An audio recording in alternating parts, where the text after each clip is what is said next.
warahmatullahi wabarakatuh. Selamat ketemu kembali teman-teman di channelnya SMMTV. Pada kesempatan ini saya akan mencoba berbincang-bincang dengan Ketua Aspek 5 yang lebih dikenal dengan nama Dadang Behong terkait eksistensinya dalam pengelolaan pedagang kaki lima di kota Kabupaten Majalengka. Madamang Ketua. Alhamdulillah sehat walafiat Abah. Ya. Atur nuhun waktosna ya. Terus tiasa ngobrol. Siap, kami Sama SMM. Ada mungkin beberapa pertanyaan yang sepertinya juga menjadi pertanyaan masyarakat di Majalengka pada umumnya, khususnya di Kabupaten Majalengka Kota terkait aspek 5 nih, yaitu lembaga organisasi yang memang concernnya mengurusi pedagang kaki lima. Sebenarnya apa yang melatar belakangi dibentuknya aspek 5 itu sendiri, Ketua? Ya. Silakan. Mungkin ini berawal dari ketika terjadinya pandemi COVID ya. COVID di mana itu terjadilah pembatasan-pembatasan ruang-ruang usaha dan waktu oleh pihak pemerintah. Nah ini jelas sangat memukul daripada penghasilan daripada pedagang PKL khususnya ya yang saya lihat dengan kasat mata gitu, mereka mendapatkan kesulitan untuk mendapatkan penghasilan yang layak. Nah, kebetulan saat itu saya ingat itu bulan Ramadan, di mana mereka membuka dagangannya, buka lapaknya, memulai usahanya itu sore sekitar jam 4 atau jam 5. Ya. Nah, itu saya lupa lagi waktunya yang dibatasi itu apakah jam 8 malam gitu kan ya. Tuh. Tapi itu sangat terbatas gitu. Nah, disinilah ada keprihatinan dari diri saya, gitu kan ya. Ini tidak semestinya begini, gitu kan? Tidak semestinya begini. Ini bisa disiasati, gitu kan? Kan tergambar oleh saya ini kan yang perlu adalah pengetatan protokolnya, gitu. Bukan membatasi usahanya, gitu. Apalagi larangan pada saat itu ya. Ya, betul, gitu kan. Beberapa spot atau itu banyak larangan, ya, gitu kan ya. Nah, ini menurut saya sangat berbahaya, gitu. Dimana hajat hidup orang banyak itu kan tetap harus dijamin, kelayakan mendapatkan penghidupan yang layak itu tetap harus dijamin oleh pemerintah dalam kondisi apapun. Ya. Maka di sini saya sebenarnya melakukan protes juga, gitu kan ya, protes juga ya. Cuman waktu itu saya belum membentuk wadah, gitu. Nah ini memang ada beberapa pengurus PKL waktu itu yang datang ke saya, gitu kan, meminta pendapat. Sekarang saya waktu itu mengambil ke beberapa pejabat. Ini cobalah ini dilonggarkan, gitu kan, bagaimana, gitu kan, disiasati agar pembatasan ini tidak menjadi pembunuhan massal gitu bagi usaha, gitu kan. Nah, itu ya memang akhirnya ada kompromi waktu itu, gitu kan, dari rekan-rekan. Tapi itu ada yang ke Setda, gitu ya, yang saya tahu itu mungkin dengan kabar ekonomi bertemu dengan Pak Sekda, gitu kan, diantaranya, gitu kan. Nah kemudian ada juga yang ke Satpol PP yang punya inisiatif itu dari rekan-rekan, gitu. Itu awal ya dari ini. Padahal yang kalau saya tidak salah dulu itu ada juga ya organisasi pedagang itu kayak Papakem apa gitu ya.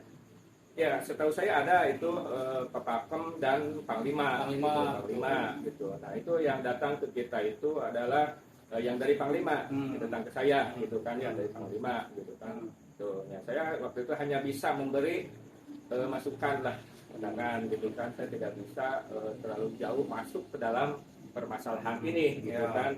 tidak bisa gitu. Jadi paling saya membuat statement di medsos, saya sebatas itu, gitu kan. Nah, jadi begini,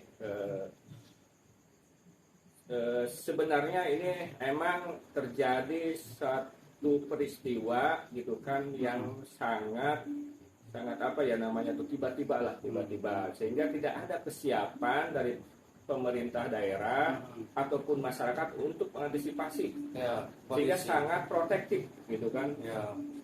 Apalagi pada saat itu kebijakan juga tidak jelas ya, sering tidak berubah-ubah lah. Nah, itu antara apakah itu perbub atau apa gitu, beberapa poin gitu kan ya yang saya baca itu ternyata tidak ada itu pembatasan masalah waktu, gitu kan. Ada waktu itu mungkin kalau saya koreksi lah, itu udah lama saya gitu kan ya. Jadi ini cenderung lebih longgar kalau dari keputusan gubernur, gitu kan ya. Nah, surat edaran ini bentuknya kalau nggak salah ini hanya surat edaran, gitu kan. Ya, yang itu tuh yang kemudian ditindaklanjuti oleh Satpol PP itu, gitu kan. Hanya surat edaran, gitu kan, yang menurut kekuatan hukum itu mungkin dipertanyakan juga, gitu kan, itu tidak punya hak paksa, gitu ya. Gitu. Oke lah, sampai kemudian ada respon juga dari Pak Bupati yang waktu itu saya ingat, gitu kan, sempat membagikan bantuan, gitu kan, buat Pedagang di Mabo ya, yang akhirnya juga malah jadi blunder.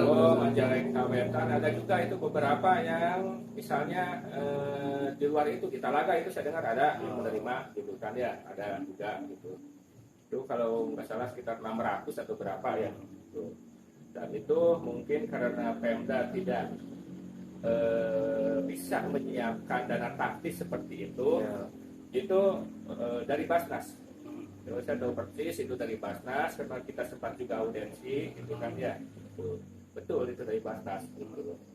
Oke lah, kita tidak permasalahkan itu, gitu kan. Ya, gitu. Cuman ini kan istilahnya hanya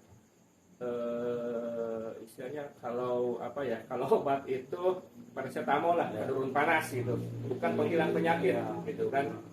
So, jadi sini saya tidak melihat ada langkah-langkah yang konkret, yang terukur, gitu kan, untuk melindungi para pedagang ini. Imbasnya apa, gitu kan?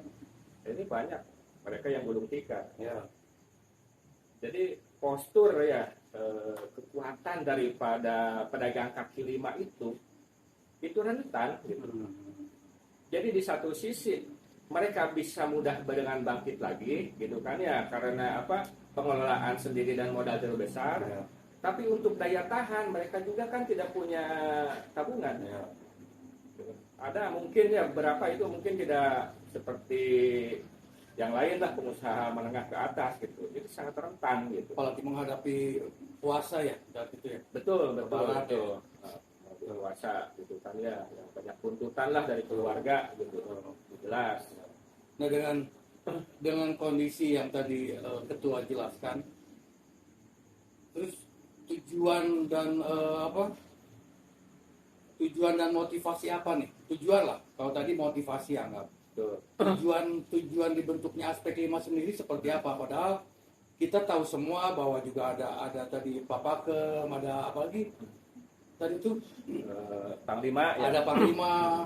Nah, terus yang membedakan aspek 5 sendiri dengan yang 2 itu apa itu sebenarnya? Jadi awalnya itu sebenarnya bukan kita konsentrasi di PKL.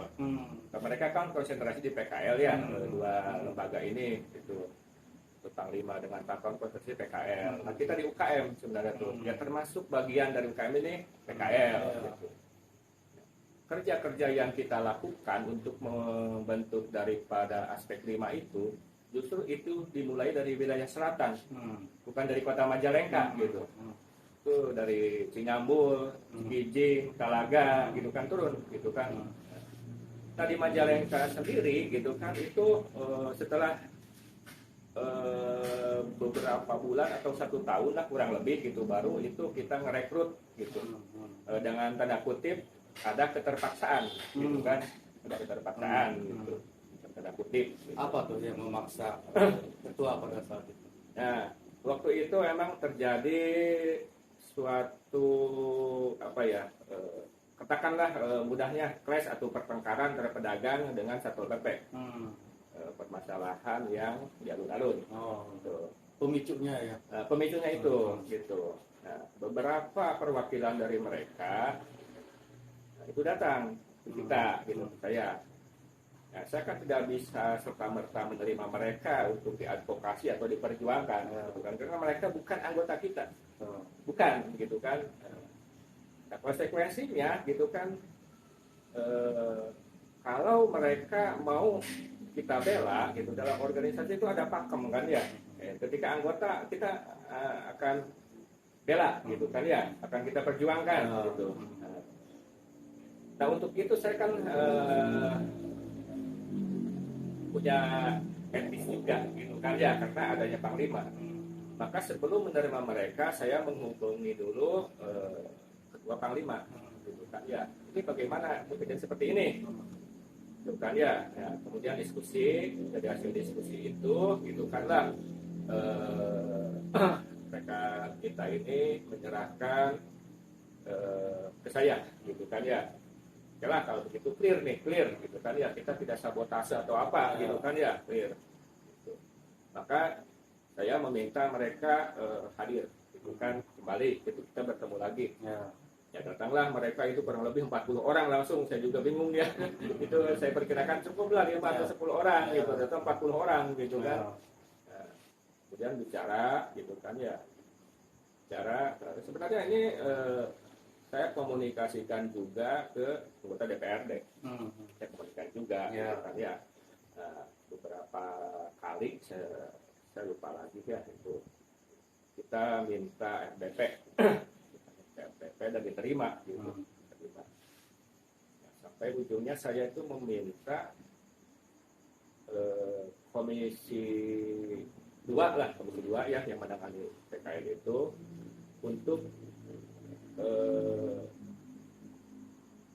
mengirim nota atau komisi ke Bupati gitu kan atas segala keluhan ini gitu kan. Ini kan terjadi saat alun-alun itu selesai direnovasi gitu, buka mereka mau masuk lagi gitu kan ya. Ya saya kurang paham juga dinamika atau apa yang dilakukan oleh Komisi 2 setelah RPP itu. Di sana juga dihadirkan juga dinas itu Pak Maman Sukiman ya. Kemudian dari UKM, juga dari Dishub hadir juga gitu kan, dari sama Satpol PP lah gitu. Nah, saya tuh ingin ini kita berada di koridor regulasi yang benar gitu kan, aturan yang benar gitu kan, sehingga kita melewati masuk ke DPRD ini gitu kan. Nah, itu tanggung jawab di DPRD itu sebenarnya ya kita ini kan bukan mengambil tanggung jawab mereka gitu kan, tapi kita mau menuntut tanggung jawab mereka terhadap kesulitan masyarakat ini. Karena ini belum ada skema dari pemerintah untuk penempatan yang representatif gitu. Itu kalau dari segi regulasi sendiri seperti apa menurut ketua? Nah, itu regulasi yang ada akan pemerintah nih. Regulasi itu kan diatur dalam Perda gitu. Perda itu tahun 2019 nomor 10 atau berapa lah gitu. Itu emang ada poin-poin gitu kan yang sebenarnya ada satu kunci gitu kan ya, yang ini jadi persoalan, yaitu di pasal yang menyatakan pelarangan di seluruh tanah negara atau tanah pemerintah atau fasilitas umum gitu ya untuk para pedagang. Pedagang yang bagaimana gitu kan? Tadi saya disebutkan yang menetap, yang menetap gitu kan ya. Jadi sebenarnya ini satu hal bukan hal yang debatable sebenarnya gitu kan ya. Kalau dari sisi itu gitu kan, regulasi ini berpihak kepada PKL, Perda ini gitu kan. Yang dilarang itu kan yang menetap, yang permanen lah ya. Permanen, nah, gitu kan. Artinya begini. Mereka itu menempati 1 hari 24 jam, gitu kan, 1 minggu 7 hari, gitu kan ya. Itu konotasi kita terhadap diksi daripada menetap itu, kan ya, kata dari menetap itu. Ya, mungkin saya juga pernah berargumen ya kalau dua gitu ya, bukan kepala dinas. Ini tidak bisa pada hanya meskipun ini tidak 24 jam katanya, tapi ini tiap hari dilakukan. Ya oke, gitu Pak. Gitu. Kalau begitu dalam satu hari saya liburkan, gitu kan? Tuh, misalnya hari Jumat saya liburkan ya, gitu kan? Berarti ini batal nih menetapnya, gitu kan? Mensiasati regulasi. Nah, gitu. Ya, akhirnya apa ya? Ini ya maaf ya, dia berkata ini kehendak beliau. Beliau siapa tuh? Ya, Pak Bupati. Pak Bupati. Gitu. Ya, ini kan, jadi saya jadi jengah, gitu kan ya. Oh ya nggak bisa gitu kan ya, seorang bupati itu bekerja harus dengan regulasi yang benar gitu kan ya, suka dan tiga, bukan suka dan tidak atau selera gitu kan ya, gitu. Nah, lepas itu tuh banyak kan terjadi dinamika di lapangan segala macam. Nih gini, prinsipnya kami sangat terbuka untuk berdialog, gitu kan ya, dialog. Tapi dalam dialog ini gitu kan harus ada kemauan atau harus ada itikat ini untuk menyelesaikan masalah, bukan memaksakan kehendak, gitu kan ya. Win-win solution lah. Nah itulah gitu kan ya. Oke, kita ini punya perda yang sangat menguntungkan PKL, gitu kan ya. Sangat menguntungkan, sangat kuat bagi PKL, gitu kan ya. Tapi di satu sisi gitu kan ya mereka juga katanya mendapat masukan bahwa beberapa masyarakat segala macam komplain segala macam, oke gitu kan ya, itu tidak hal yang tidak bisa dihindari. Kita tidak bisa mengendalikan pikiran atau monopoli pikiran orang lain untuk pendapat, gitu kan ya. Ya mari kita bicarakan, gitu kan ya, penyelesaiannya gitu. Ya artinya kalau saya baca terkait pengelolaan kaki lima nih PKL di beberapa daerah, memang cenderung pemerintah itu tidak ingin mengorbankan pembangunan, terutama di pusat kota ya, yang jelas-jelas menyerap begitu besar anggaran, yang akhirnya terkesan jadi tidak beraturan, jadi kumuh dengan adanya pedagang kaki lima. Padahal pemerintah sudah mengalokasikan anggaran yang besar tuh, nah begitu. Nah, tanggapannya ketua sendiri bagaimana? Nah, itu secara berita benar, itu benar, gitu kan. Satu ya, gitu ada yang berpendapat ini kumuh segala macam, gitu itu satu. Dua, pemerintah mengalokasikan berapa miliar untuk mengakomodir daripada PKL ini, gitu kan. Tapi kita lihat substansi. Efektivitas, gitu kan ya. Itu pertama saya jawab dulu masalah misal ya, alun-alun misal dibangun dengan 18 miliar, gitu kan ya. Ya sayang nih kalau misalnya dikotori atau nampak kumuh, gitu kan ya, oleh pedagang. Nah, ini kita harus tetapkan dulu pijakannya, gitu kan ya. Kita bernegara, gitu kan ya, jangan dengan asumsi, gitu kan ya. Nah, kita tarik dulu nih ke dapurnya, gitu. Apa dapurnya nih? Konstitusi, gitu kan.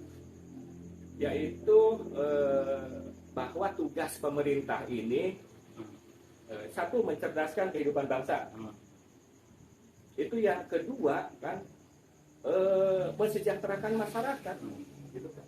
Membuat masyarakat sejahtera, sehingga dalam undang-undang turunannya gitu, itu konstitusi itu apa ya,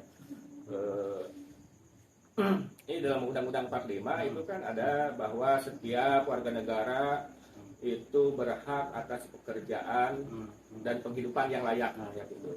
Itu saya lupa lah itu, tapi itu poin itu ada, gitu kan ya. Nah, inilah pijakannya dulu, gitu kan ya.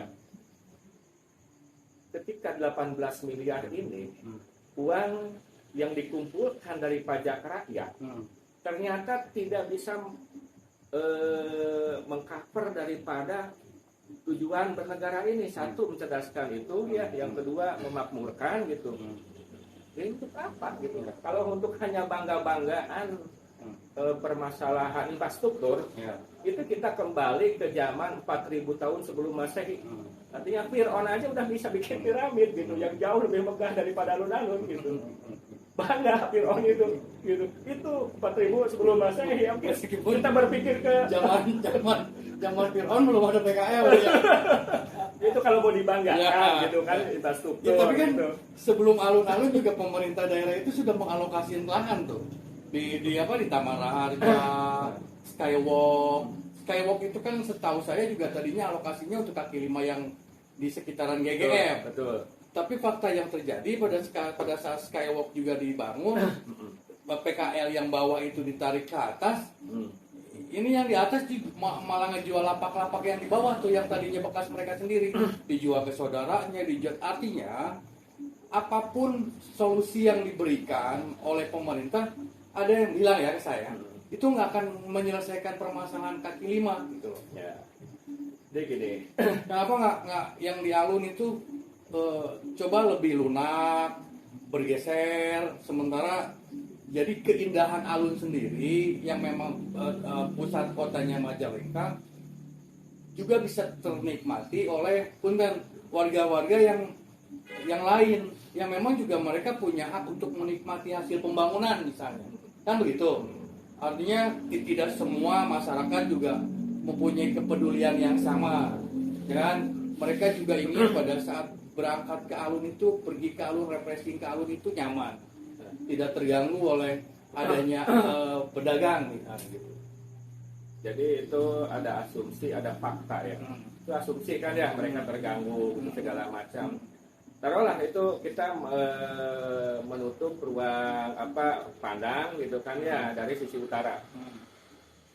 Itu siapa yang tutup ruang pandangnya? Orang berkendara. Lalu kepentingan apa orang berkendara merasa terganggu gitu kan ya? Itu satu gitu kan ya. Terus yang kedua gitu kan, ada masalah kumuh segala macam, menikmati kan saya lihat sih pengunjung tuh nyaman, enjoy dengan adanya PKL. Gitu. Ya oke lah, kita kan kita paham gitu kan. Maka di sini gitu kan kita selalu mengajukan mari kita bicara berdialog ya gitu kan. Jadi ini kalau menurut rangka pikir saya harusnya begini ya. Pak Bupati mendelegasikan aja gitu kan ya kepada dinasnya gitu kan, berapa OPD itu beri kewenangan untuk berdialog gitu kan ya, apa bagusnya gitu kan. Terus apa yang bisa ditangkap atau direalisasikan daripada usulan kita.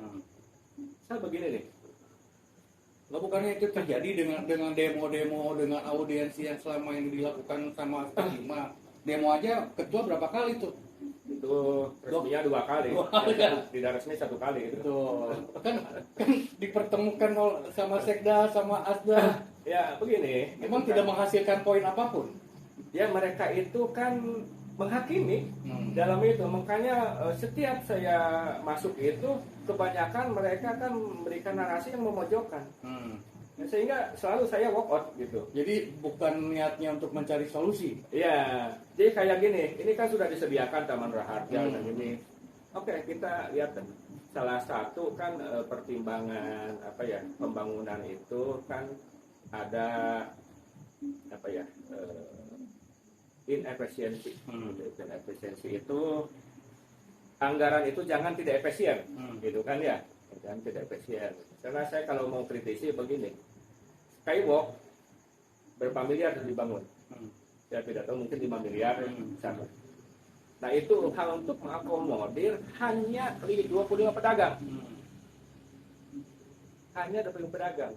Coba tinggal dikalkulasi saja berapa itu fasilitas yang dinikmati oleh satu pedagang, ya, gitu kan ya, itu satu. Gitu kan. Terus yang kedua itu Bank Raharja. Itu sampai saya datang ke Bapenda Litbang, gitu kan ya. Itu dengan Ketua Penjara Indonesia Pak Budi. Gitu. Saya pertanyakan gitu kan, gimana sih kajiannya ini, gitu kan ya. Di dapur ini Bapenda Litbang ini kok ujung-ujung dibangun seperti ini disediakan 44. Ini terlepas ya yang dipakai sekarang itu siapa pemakainya ya, waktu itu kan masih jadi wacana gitu kan, ini akan dipakai PKL gitu kan ya. Ini untuk PKL 44 ini gitu kan ya. Tapi kan ketika saya memberikan estimasi gitu kan ya, oke, kita berargumen gitu kan secara logis gitu kan ya, secara logis nih gitu kan. Saya kasih estimasi seperti ini. Untuk PKL satu pedagang itu misal ya 10.000 satu konsumen. Berarti untuk mencapai 400.000 agar bisa bawa pulang 100.000 gitu kan atau 150 maksimal gitu, dia perlu 40 konsumen satu pedagang. Ini kita bulatkan 40 aja. Berarti satu pedagang 40 konsumen kali 40 gitu kan, berarti harus ada 1.600 konsumen. 1.600 konsumen nih, bukan pengunjung. Ya, yang jajan Gitu kan. Nah, kita kan melihat fakta di lapangan. Saya tanya tukang parkir dapat berapa, gitu kan ya. Saya lihat juga itu kondisinya setiap saat waktu itu, gitu kan ya. Pengunjung saja belum tentu. Pengunjung aja di hari-hari biasa itu ya, yang seharusnya ketika dibuka itu booming, memang pernah booming sekali itu, 2 kali lah gitu kan ya. Tapi kesininya kan melorot, gitu kan pengunjung itu 100 atau malam minggu bisa mungkin 200. Nah ini kan blunder kalau kita masuk, blunder, gitu kan. Nah itu dia, karena keterbatasan daripada daya tahan PKL ini, itu 1 hari, 2 hari, 3 hari pelat, gitu kan. Kita nggak mau, gitu kan. Tuh. Ya, apalagi tidak ada upaya dari pemerintah untuk berupaya bersama-sama menarik masyarakat ke situ ya. Tidak ada program apa gitu, hiburan apa, sehingga menjadi ya itu hanya wacana aja, gitu, ada wacana. Bahkan saya minta itu penerangan segala macam itu ditambah, itu ya tempat lagi tahu sekarang itu ditambah atau enggak, waktu itu tidak ada, gitu kan, kecuali 1 ya. Gitu. Oke, kita sedikit balik lagi nih terkait aspek 5, Ketua. Aspek 5 itu sendiri sekarang apakah memang membawahi pedagang kaki 5 Semajalengka kah? Atau hanya yang di alun-alun saja kah? Karena itu menjadi ada banyak pihak yang bertanya. Kenapa selalu yang di alun yang dimainkan isu atau yang selalu diperjuangkan oleh ketua aspek 5 nih begitu? Kayak gini. Ya jadi ketika saya tadi katakan, kita ini bukan hanya menangani daripada PKL di awal, gitu kan. Tapi ketika terjadi dinamika yang begitu keras, gitu kan ya, gitu. Dan ini saya pikir perlu penanganan yang serius, maka kita putuskan aspek 5 itu menangani khusus PKL, gitu kan ya. Nah anggota kita, gitu kan, otomatis yang UKM gugur. Tapi itu dari Cingambo, Cikiking yang udah data kita, gitu, itu tetap anggota kita. Nah di Majalengka Kota sendiri itu ada 600 lebih lah, gitu kan. Saya tidak tahu pasti apakah 610, 20 gitu kan, ya, di atas 600. Itu ya tercatat lah ada, gitu kan ya. Artinya dengan sadar mereka mendaftarkan diri, gitu kan ya. Itu dengan mengisi formulir, tanda tangan dan segala kelengkapan yang kita minta, gitu kan, termasuk nomor-nomor HP, gitu kan ya. Nah itu termasuk misalnya Pasar Lawas, gitu kan, itu seluruhnya aspek 5, gitu kan ya. Terus misalnya dekat Semandaka, SMA 2 itu, dan Bayangkara, gitu kan ya. Terus Jalan Ahmad Yani-nya, gitu kan ya, itu tidak termasuk Mambo. Terus yang ke selatannya dan Bebakan itu ada, gitu kan ya. Ya sampai ke GGM dan Bundar Muncul, gitu kan ya. Itu di jalan sayap-sayap seperti rumah sakit, gitu, sampai ke bundaran juga kan, bisa tembus, gitu kan, itu ada. Itu kali itu 600-an, ya 600. Dia bukan hanya alun. Kenapa sih kesannya alun? Ya memang di sana lah, gitu kan, menjadi epicentrum daripada ini. Ya, gitu. Jadi ada terutama pemerhati sekitaran kota ya. Jadi mereka punya pemikiran bahwa alun itu hanya dijadikan panggungnya ketua nih, gitu kan, panggungnya ketua untuk apa? Punten bahasanya apa ya? Yang eloknya ya, untuk mencari perhatian lah dari pihak pemerintah, gitu. Bagaimana tanggapannya ketua? Ya kan kita itu melakukan suatu tindakan dari konsolidasi sampai bentuk aksi itu kan suatu bentuk reaksi ya dari aksi yang dilakukan gitu kan ya. Ya ketika itu alun-alun memang gitu kan yang jadi konsen daripada Pemda ini hanya alun-alun Majalengka sementara ini gitu kan ya. Kalau sekarang sih enggak juga gitu sampai ke Bundaran Muncul gitu BBM gitu kan. Dan dari awal kan alun-alun. Ya alun-alun kita kan mempertahankan apa yang dalam tanda kutip terganggu kan gitu kan. Nah terus terkait alun-alun sendiri, ada pihak yang mempertanyakan apakah betul yang berjualan di alun-alun itu pedagang kaki lima secara individu. Jadi bukan pun ada bosnya, dia naruh lapak di situ beberapa titik. Jadi udah sifatnya pengusaha kaki lima nih sebenarnya mah. Belakang-belakangnya, nah, itu juga harus dikelirkan. Karena kalau betul atau tidaknya ya dikelirkan. Jadi jangan sampai saya sih berharap jangan sampai aspek lima juga akhirnya terjebak gitu loh. Dengan orang-orang yang memang bagi di sisi dia itu bisnis, tidak hanya semata kaki limanya gitu. Jadi begini ya, itu fakta di lapangan yang memang tidak bisa kita bantah gitu kan ya, dan itu pun dikemukakan kan oleh namanya Satpol PP lah, oleh dari Dinas Perdagangan gitu sampai beliau gitu kan ya. Nah ini kan coba kita urai gitu kan ya. Betul itu terjadi. Dan bukan hanya di alun-alun. Itu di Cigasong, di alun-alun gitu kan ya, di Mandakra, di Munjul segala macam. Itu mereka menyebarkan tempat usahanya gitu kan dengan pekerja berarti ya, pekerjanya gitu kan ya. Nah, ini kita lihat dari sisi tupoksi ya. Tugas saya itu bukan penindak, pelindung, gitu kan ya, menyampaikan gitu kan keluhan segala macam. Nah, untuk itu bikin regulasi, gitu kan ya. Jadi jangan pelarangan tapi tidak punya dasar, gitu kan ya. Bikin regulasinya seperti apa?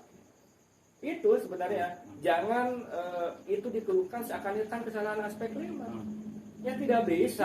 Memang aspek 5 nggak bisa nyaring gitu. Kita hanya memecah gitu, memecah gitu kan, jangan konsentrasi di sini, gitu kan ya, hanya memecah gitu. Nah, itu dipecah gitu kan, ada yang Semandaka gitu kan, ada Ahmad Yani. Ya, artinya tidak ada satu pengusaha kaki lima di alun itu yang punya berapa lapak itu nggak ada. Dulu emang ada dulu ya, tapi sekarang kita dengan persuasif kita bicara, gitu kan ya, dipecah, gitu kan ya. Nah, kemungkinan ada sekarang yang konsentrasi itu di satu titik lah, gitu, tidak saya sebutkan, gitu kan ya.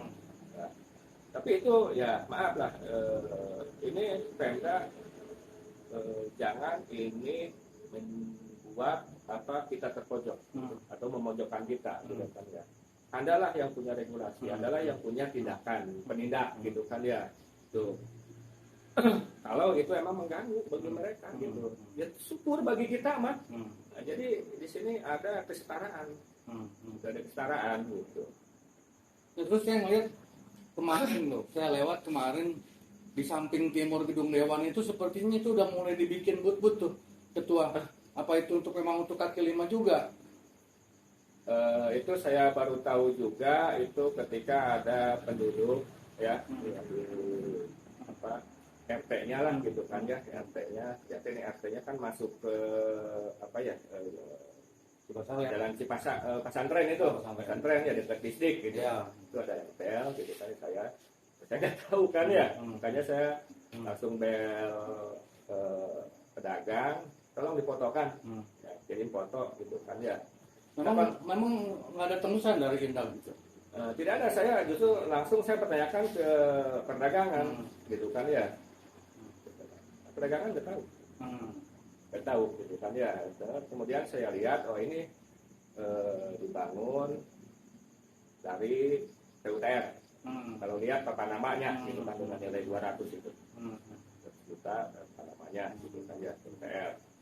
Nah itu belum ada pembicaraan secara spesifik. Ya, kalau wacana sudah ada. Kalau wacana gitu kan bahwa ini digeser lah ke sini gitu kan. Nah kita kan ini ada solusi nih gitu kan ya. Tapi ya itu tadi gitu kan ya. Saya tidak ingin menempatkan misalnya maaf ini ya kalau saya ibaratkan ini ikan yang sehat ini dipindahkan ke kolam yang airnya tidak sehat gitu, mabok gitu kan ya. Gitu. Maka saya mengajukan beberapa permintaan gitu kan ya. Satu, efektifkan dulu parkir yang ya, parkir belakang parkir dewan belakang, gitu kan supaya ada lalu lalang pengunjung gitu kan ya. polisi tong nilangan Ya, gitu polisi ya Ke pengunjung kalau, lalu gitu. kalau bisa mah dipindah. Saya bisa bicara dengan Pak Sekda ini minta dipindah lah gitu kan ya. Gitu. supaya pos polisi didinya gitu Ya diakui lah kita kan motor bodong mungkin Ya. 30-40% gitu kan ya, salah satunya gitu loh. Biaya tertib berkendara aja masih payah gitu kan ya. Jadi ini sangat mengganggu gitu kan. Ya oke gitu kan, itu hal lain gitu kan ya. Tapi ini untuk PKL nanti tidak sehat gitu kan ya, tidak sehat gitu. ya. Jadi mungkin kalau saya sih ngebacanya rencananya seperti ini, parkir difungsikan di belakang dewan. Betul. Jadi pada saat pengunjung alun itu parkir di situ, dia jajan dulu nih di samping timur gedung dewan, gitu kan. Jadi sehingga mereka itu main-main rekreasi di alun itu sudah membawa bekal dari luar, gitu. Terus kondisi alunnya juga steril, sekelilingnya bersih, gitu kan. Nah skemanya sepertinya kan seperti itu. Jadi ya harapan saya itu sebenarnya yang penting saya mau kondusif. Mereka yang berdagang tidak anjlok omsetnya, gitu kan ya. Apalagi dalam jangka waktu yang lama, gitu kan ya. Karena daya tahannya ini yang rentan, gitu kan ya. Tapi sebenarnya lebih dari itu saya ajukan tuh. Kalau perlu itu bikin JPO, gitu kan. Penyeberangan Gitu kan. Karena gini, ketika parkir itu diberlakukan di belakang, mereka kan jalan kaki tuh, betul. jalan kaki bang. Nah, mereka ini kan bukan hanya orang dewasa. Siapa yang tanggung jawab atas keselamatan penyeberang? Misalnya anak-anak kecil nih, yang kurang kontrol gitu kan ya. Apalagi itu marka jalan, pemisah jalan juga bahaya tuh kalau terlalu tinggi. Ya itulah kita ini, saya pikir gini, harus berpikir secara logis, harus berpikir secara argumentatif, apa namanya tuh, secara menyeluruh gitu, semua faktor risiko dihitung, gitu kan ya, komprehensif gitu kan ya, untuk menentukan satu kebijakan itu, gitu, jangan sporadis lah gitu. Jadi jangan sampai ini nanti jadi alasan pengusiran lagi di alun-alun, sedangkan tempatnya tidak representatif gitu, malah membunuh gitu. Kecuali mungkin skema itu dijalankan tapi diikuti juga oleh rekayasa lalu lintas. Artinya kendaraan-kendaraan besar umum itu mulai disebar ke samping tuh, ke jalan kehutanan, ke jalan sebelah sana gitu kan. Ya itulah yang namanya berpikir komprehensif gitu kan yang kita inginkan. Tapi itu belum ada saya dengar skema seperti itu. Nggak tahu ya kalau mereka merumuskan sendiri gitu kan. Tapi di sini kan satu lagi saya tekankan lagi gitu kan, pembangunan itu, kebijakan itu dibuat gitu. Salah satunya ada partisipasi masyarakat. Yang langsung gitu kan, yang itu kan berhubungan itu aspek 5 gitu kan ya, dilibatkan lah kan. Di sini kan prinsip-prinsip apa namanya penganggaran, prinsip pembangunan itu kan di sana, selain top down gitu. Kalau indahnya sendiri aja tidak tahu gitu ya. Jadi itu yang ngebangun itu ngajak ngobrolnya ke sana, ngebangun sebelah timur dewan itu. Kalau indahnya sendiri di bidangnya saja tidak tahu, tidak merasa dilibatkan. Ya saya nggak paham juga gitu. Ini cuman ini ada ini bukan apa ya, bukan harus diklarifikasi dulu ya. Ini saya dengar tapi saya nggak sebutkan gitu kan ya. Ini usulan daripada Satpol PP itu yang dititipkan ke PUTR gitu kan ya, gitu kan ya. Itu ada omongan seperti itu gitu kan. Tapi itu saya belum cross check juga gitu kan kebenarannya gitu kan ya, karena ini tidak ada relevansinya gitu kan kalau saya lihat tuh. Kan penindak ini bisa mengajukan, tapi mudah-mudahan itu ya tidak seperti itu. Karena itu udah salah kaprah gitu. Oke. Nah terus solusi dari semua permasalahan dinamika di lapangan selama ini ketua mengawal teman-teman PKL di lapangan, sebenarnya harapan apa sebenarnya yang ketua harapkan dari pemerintah sendiri dalam hal ini menangani PKL? Ya begini, saya udah warning ya, atau saya udah memberi gambaran bahwa ini PKL ini ada konsistensi dalam penambahannya, perkembangannya gitu kan ya. Itu konsisten ya, masuk gitu kan. Nah ini kan perlu antisipasi yang benar-benar istilahnya tadi saya katakan itu dengan kebijakan dan regulasi yang benar-benar bisa mampu menjawab tantangan ke depan gitu kan ya. Jangan sampai terjadi setelah booming PKL ribut gitu kan ya, kesalahan memuncak gitu kan ya. Nah itu saya kasih saran seperti ini. Salah satunya ini perlu daerah penyangga supaya tidak serta-merta itu PKL masuk ke kota gitu kan ya. Perlu penataan ruang gitu kan ya, yang secara secara logis itu bisa diberikan ke PKL. Bisa begini nih, saya kasih contoh trotoar ya, trotoar alih fungsi. Itu alih fungsi trotoar itu sudah terjadi sekarang, disadari atau tidak? Mungkin kalau lihat Abah, mungkin ke Bundaran Muncul itu kan di sana ada kuliner Pak Jaja segala macam. Sebelah kanannya ada apa namanya tuh, hotel gitu. Dulu itu di depannya trotoar. Nah sekarang fungsinya bukan trotoar.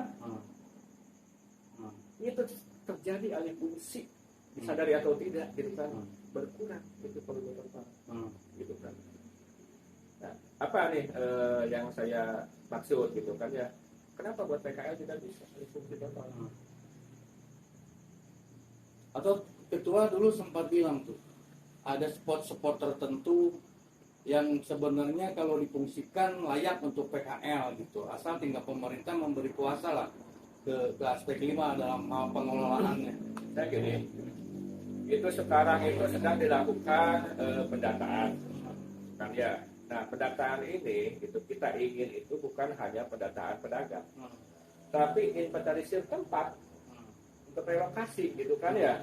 Nah, ini perlu dilakukan dua-duanya, tidak bisa satu-satu gitu kan, satu-satu eksekusi tidak bisa. Gitu kan. Jadi misal begini nih, oke, kita misalnya di dalam Taman Raharja itu diisi oleh kuliner yang spesifik katanya gitu kan ya. Nah di luar itu ada spot yang kosong yang sekarang dipakai parkir, itu satu hari saya lihat ada sekitar 5 atau maksimal 10 parkir kalau ini gitu kan ya. Nah ini kita bukan masalah ini ya, kita juga ini diprioritaskan bukan parkir saja. Ini maaf ya, kita itu dari awal sebenarnya di sana kita minta gitu kan, dari awal tuh di sana gitu kan, spot PKL itu. Ya inilah bagaimana ini bisa jadi spot PKL juga gitu kan. Itu banyak, ini ruangnya emang sangat terbatas gitu ya. Sangat terbatas, karena tidak ada keberanian dari Pemda untuk dua hal. Satu, membeli lahan-lahan masyarakat untuk kantong parkir. Yang kedua untuk PKL, gitu kan. Nah, sekarang itu diserahkan kepada swasta, gitu kan ya. Ada bukan diserahkan swasta, ada beberapa swasta yang menjaga tempat ya seperti Watera segala macam, gitu kan ya, Teras 3. Ya. Tapi kan sangat disayangkan juga, gitu kan, mereka tidak efektif juga, gitu kan ya. Seperti Watera itu ya sekarang ya mungkin sebentar itu cuma berapa pedagang dari sekian 20-an lah gitu. Sekarang cuma berapa, 3 atau 2. Kebijakan satu arah itu. Ya. Nah ini kan tahun depan ini kita menghadapi persiapan tahun politik nih, Ketua. Kondisi sekarang ini, kalau kita ngomong ideal terlalu jauh lah. Kan ini sudah sepertinya sudah landai nih, sudah tidak ada permasalahan lagi. Taruhlah di alun, pedagang sudah berjualan, jadi artinya aman nih, aman kondisinya nih ke depan. Ya kita belum bisa juga gitu aman seperti ini gitu kan, itu kan asumsi ya, asumsi, tapi potensi kan masih ada. Potensi pertikaian ini apa itu sangat jelas. Keputusan bupati itu yang menyatakan 2 jalur ini zona dilarang berjualan, 2 jalur panjang dari Bundaran Muncul Jalan Gatot Salut sampai Cigasok, itu kan itu 2 Jalan Ahmad Yani, itu kan Siti Arbi lah, gitu kan ya. Itu kan jalur-jalur panjang, berapa terdampak. Itu kan potensi, gitu kan. Tapi saya pikir kalau seperti itu Bupati juga tidak mau gambling juga, Ketua, apalagi menghadapi tahun politik ya. Ya saya juga ada sih pikiran ke sana, gitu kan ya. Ujung-ujungnya ini kan selalu ya aturan itu. Penegakannya akhirnya kompromi secara alamiah, gitu kan ya.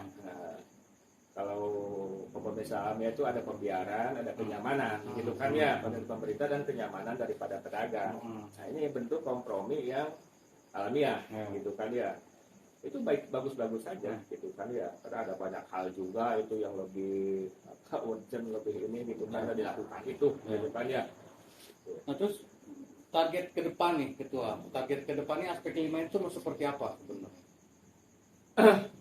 Ya gini, kita sih ingin ini mengurus pedagang ini bukan hanya pada tatanan regulasi, peraturan, gitu kan ya, dari Perda Kempu, gitu kan ya. Tapi ini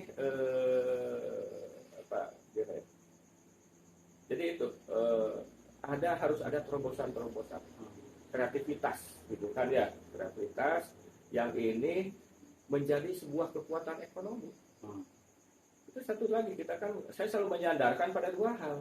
Satu, mencerdaskan kehidupan bangsa. 2, gitu kan, memakmurkan rakyat, gitu. Mensejahterakan rakyat, gitu. Ketika kesejahteraan tidak tercapai, ya bagaimana ini bisa membuat pintar, gitu kan ya. Karena kan pintar itu kan dimulai daripada balita, jangan stunting, gitu. Kita kan tahu kan data stunting Indonesia itu 25%. Ya kurang lebih Majalengka sekian. Artinya 10 tahun ke depan itu IQ yang 25% itu 70. Itu kan apa namanya dari riset ya, riset Bank Dunia atau dari mana itu kan. IQ 70 apa yang bisa diharapkan? Tidak ada itu bonus demografi kalau tanpa kualitas, gitu. Kalau Bank Dunia itu terkait stunting itu hanya kekhawatiran saja bahwa generasi ke depan di Indonesia itu tidak mampu bayar hutang karena SDM-nya nggak mumpuni untuk bayar hutang gede. Ya artinya gini, gitu kan ya. Saya juga tidak punya data, jadi itu hanya asumsi, gitu kan, hanya mengambil data dari ini sebagai asumsi, gitu kan ya. Ya tapi kan ya maaf, gitu kan ya. Yang bisa menjelaskan, gitu kan ya, yaitu pemerintah. Ya, jadi ada juga pihak, ini agak nyerempet Ketua. Ada juga pihak yang menilai bahwa ini kaki 5 ini seolah-olah nggak beres-beres itu karena ada 2 kepentingan secara politis ya, Ketua. Ada 2 kepentingan nih di pemerintah. Dalam hal ini punten, bagaimanapun sudah bukan rahasia umum lagi pada saat sosok sekdanya sendiri punya kepentingan politik, punya hasrat politik, apalagi bupatinya ya mempersiapkan periode keduanya gitu. Yang dirasakan ketua sendiri seperti apa? Apakah memang ada bentrok kepentingan di antara dua posisi ini, apa memang Ya, bagaimana? itu kalau itu kan kembali ke asumsi ya, asumsi gitu kan ya. Karena gini, sebenarnya kan tetap ya kunci itu ada di pemutus kan ya, secara politis gitu kan, Pak Bupati gitu kan ya. Tidak ada kepala daerah yang menguasai seluruh permasalahan, sepintar apapun dia. Tidak ada. Tapi dia butuh masukan. Selalu butuh masukan yang objektif. Gitu kan, ini garis bawahi, masukan yang objektif. Gitu kan ya. Jangan masukan ya asal Bapak senang gitu apalah gitu kan, itu yang objektif gitu kan ya. Nah, di sini seorang pakarna gitu kan ya. Jadi secara pribadi dia sebagai kepala rumah tangga, ya. Tapi gitu kan, ketika melekat di dirinya jabatan bupati, gitu kan dia harus banyak mengesampingkan hal, perasaan misalnya, gitu kan ya, atau suka tidak suka, gitu kan ya, ya terus juga terhadap masukan birokrat, gitu kan itu harus jelas. Kamu ini memberi masukan benar enggak, gitu, dari mana sumbernya? Kan harus ada apa ya opini pembanding gitu kan kalau saya tuh. Ini saya khawatir gitu kan ya, apa yang disampaikan ke beliau itu semuanya ABS. Tenang, aspek 5 kondusif, tenang anu gitu kan ya. Tapi akar permasalahannya nggak disentuh gitu kan. Nah inilah perlunya trust daripada seorang pemimpin gitu kan, dan juga dia harus berhasil kan mengkonsolidasikan daripada OPD-nya supaya ini bisa memberikan solusi ke setiap permasalahan. Tidak mungkin kan seorang bupati itu mau menyelesaikan masalah, tidak bisa gitu kan. Ya tapi Pak Bupati juga ya harus memberi kepercayaan gitu, kepercayaan. Saya kan pernah ini terjadi di zamannya Pak Trisno. Pernah saya konflik gitu kan masalah pedagang ini yang digerakkan koperasi gitu. Nah, itu waktu itu kasatnya Pak Agus Permana, Agus Permana gitu kan ya. Nah sampai di satu titik itu Pak Agus Permana mendapat kewenangan daripada Bupati saat itu Pak Sutrisno gitu kan ya. Saya dipanggil gitu kan ya, itu dengan camatnya, dengan dua apa ya, lurah gitu kan ya. Kalau tidak salah itu almarhum Pak Am, itu tetangga saya karena saya tahu ya, dengan Pak Wojubro. Nyaman kita bicara gitu kan, ketika Pak Agus punya kewenangan gitu kan ya, selesai gitu, masalah selesai. Oke, Ketua. Sepertinya kita sudah panjang lebar nih ngobrol terkait aspek 5. Kesimpulan harapan terakhir lah dari Ketua terkait kebijakan pemerintah untuk aspek 5 nih. Seperti apa nih terakhir nih? Ya, yang jelas kita menginginkan ada kebijakan itu yang jelas nyata berpihak kepada pedagang kaki lima sebagai salah satu kekuatan yang emang harus dikembangkan, bukan dipertahankan, dikembangkan gitu kan. Tuh itu satu. Nah keberpihakan ini itu akan salah satunya itu akan tercermin dalam APBD. Anggaran. Ada anggarannya gitu kan ya. Bukan untuk bagi-bagi gitu kan, tapi ini untuk bagaimana caranya mengakomodir. Dan ada di dalam misalnya rencana jangka menengah, jangka panjang ini apa nih misalnya gitu. Jadi memang ini harus duduk bersama gitu kan ya, antara pemerintah dengan aspek 5 atau asosiasi atau lembaga apapun yang konsen di PKL gitu kan ya, duduk bersama, mari kita bicarakan gitu. Jadi yang saya inginkan ini pertengkaran argumen, bukan pertengkaran di jalan gitu. Ada pertengkaran argumen di atas meja gitu. Mari kita sama-sama berpikir secara independen. Hanya gini, Kalau secara independen berarti kita berpikir melepaskan kepentingan. Tidak ada pesan sponsor, gitu kan ya. Ya, di sanalah itu insya Allah akan terjadi kemufakatan yang bermanfaat, gitu kan, bagi kedua belah pihak, gitu kan. Saya yakin ini mungkin ada koreksi juga ya. Itu saya tekankan satu kali lagi, bertengkarlah kita secara argumen dan di jalan. Meskipun di jalan kita sangat siap, sangat siap gitu. Sangat siap. Oke, udah ketua atau nuhun waktosna. Kalau saya hanya berharap ke depan ada solusi yang memang baik, solusi yang memang jelas untuk teman-teman PKL di lapangan. Pemerintah juga bisa lebih bijak menyikapi permasalahan sehingga ini para pejuang penggerak ekonomi di bawah ini merasa dilindungi, merasa diakomodir baik secara sarana prasarana maupun secara regulasi, mungkin begitu ya ketua ya. Oke, teman-teman SMM TV, sepertinya sampai di sini saja obrolan saya dengan Ketua Aspek 5 Bapak Dadang Hartawan atau Dadang Lehong. Semoga mampu memberikan tambahan informasi, wawasan, wacana ke depan untuk teman-teman rekan semua. Wabillahi taufiq wal hidayah. Assalamualaikum warahmatullahi wabarakatuh. Waalaikumsalam warahmatullahi wabarakatuh.